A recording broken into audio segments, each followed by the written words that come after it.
When a former director of the Central Intelligence Agency, one of the most powerful spy agencies on the planet, steps in front of a camera and publicly speaks out against a sitting president of the United States, you stop everything and you listen. Because that does not happen casually. That does not happen without risk. That happens when someone who has spent a career in the shadows of national security decides that staying silent is no longer an option. Streets across America are filling up with protesters. Tensions inside Washington are boiling over. And now, the man who once ran the CIA is breaking his silence on Donald Trump. What did he say? Why did he say it now? And what does it mean for the future of this country? Do not go anywhere, because this is one of those stories that will be remembered. Welcome to Foxy Global News, the channel that brings you breaking stories as they happen, with depth, clarity, and zero spin. We are here every day covering the news that matters most, from Washington to the world stage, and we do it without pulling punches. If you're watching for the first time, welcome, and make sure you hit that subscribe button right now. Turn on the bell notification so you are always first to know when a story this big breaks.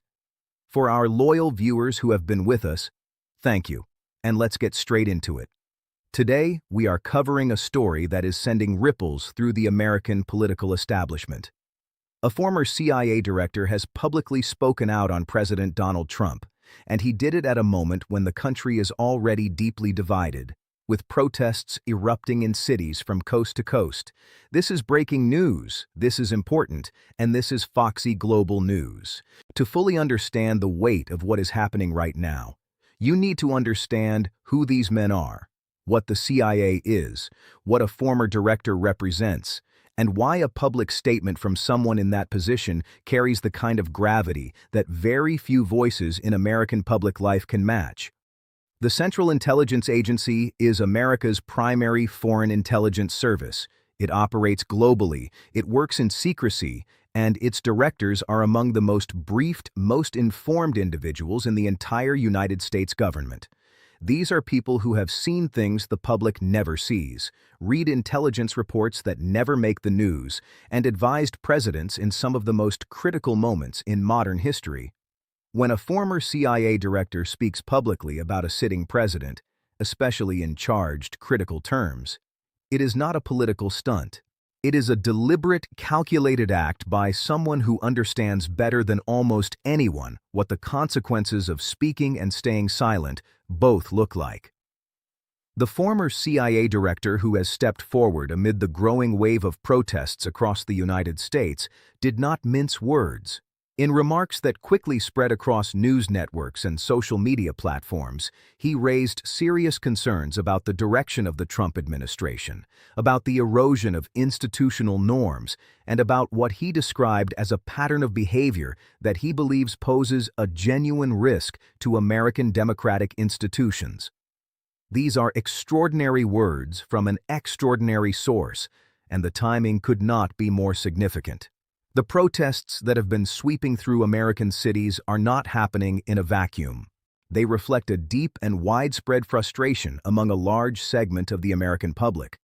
People who feel that the current administration is pushing the boundaries of executive power further than any president before, that checks and balances are being weakened, and that voices of dissent, both inside and outside government, are being systematically silenced or sidelined.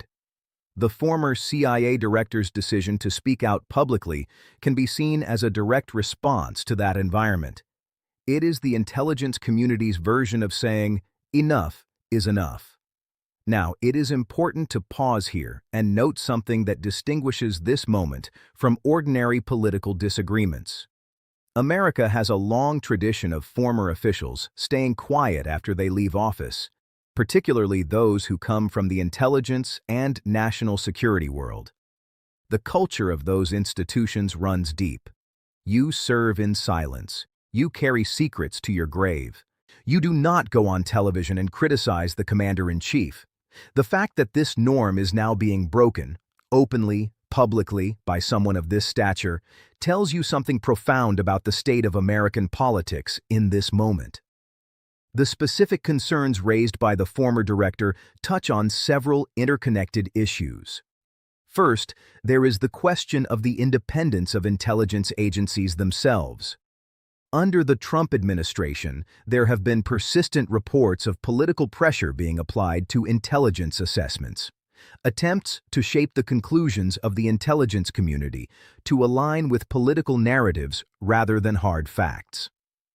For career intelligence professionals, this is not just uncomfortable, it is dangerous.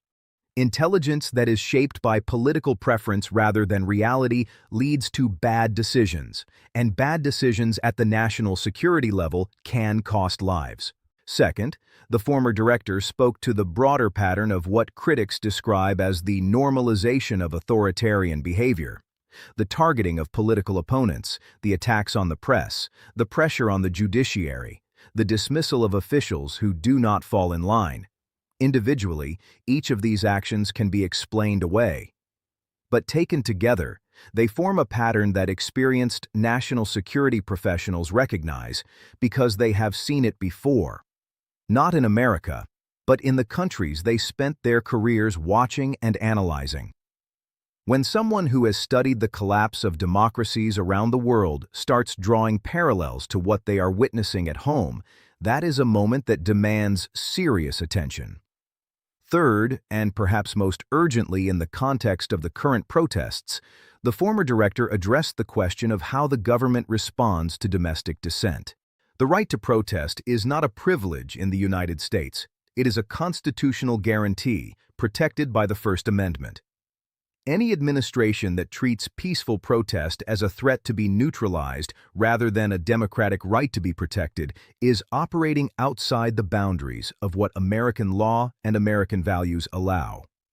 The scenes unfolding in cities across the country, demonstrators in the streets, signs raised, voices demanding accountability, are not signs of a country in collapse. They are signs of a democracy exercising its most fundamental muscles. And the concern raised by the former CIA director is that those muscles are being threatened. The White House has pushed back strongly against these remarks. Administration officials dismissed the former director's statements as politically motivated, calling them the words of a disgruntled former official who is more interested in media attention than national security. This is a familiar response from this administration to any critic who carries institutional credibility. Discredit the messenger, dismiss the message. But the problem with that strategy when it comes to a former CIA director is that the messenger's credibility is almost impossible to fully destroy. This is not a partisan commentator or a political rival.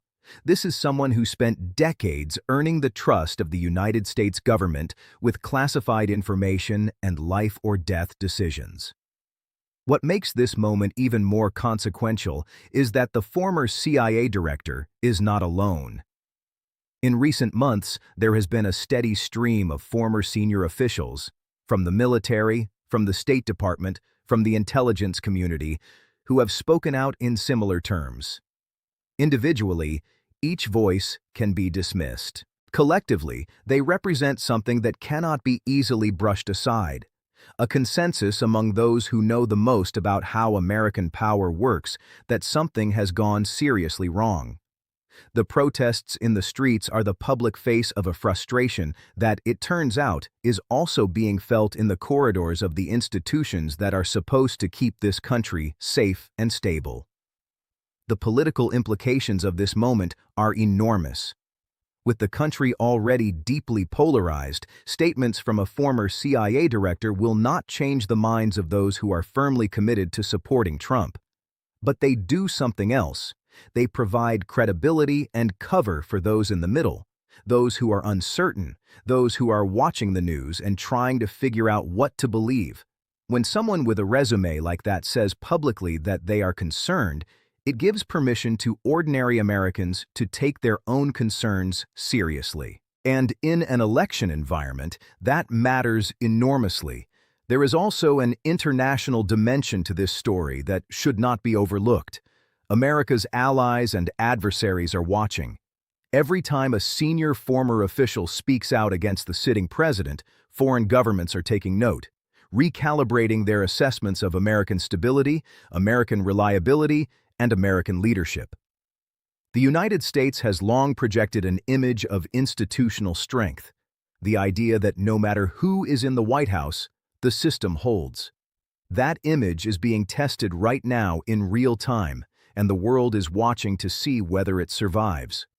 For ordinary Americans watching these protests grow, hearing this former CIA director's words, and trying to make sense of a political landscape that seems to shift by the hour, the message is this: the institutions of American democracy are not self-sustaining. They require active defense, active participation, and active vigilance. The founders built checks and balances into the system, but those checks only work when people, officials, citizens, watchdogs, are willing to use them. What we are seeing right now, both in the streets and in the statements of former officials, is that process playing out. It is messy, it is uncomfortable, and it is exactly what a democracy is supposed to look like when it is fighting for itself. That is the full breakdown of today's breaking story. A former CIA director speaking out on President Trump at one of the most turbulent moments in recent American political history, as protests continue to grow across the nation. This is a story that is still unfolding, and here at Foxy Global News, we will be on it every single step of the way. If this report gave you something to think about, share it. Send it to a friend, post it, get it in front of people who need to hear real journalism done right. And if you have not subscribed yet, now is the time. Hit subscribe, turn on your notifications, and stay with Foxy Global News, because the stories that shape your world are happening right now, and we are not going to let you miss a single one. Thank you for watching. Stay informed, stay engaged, and we will see you in the next one.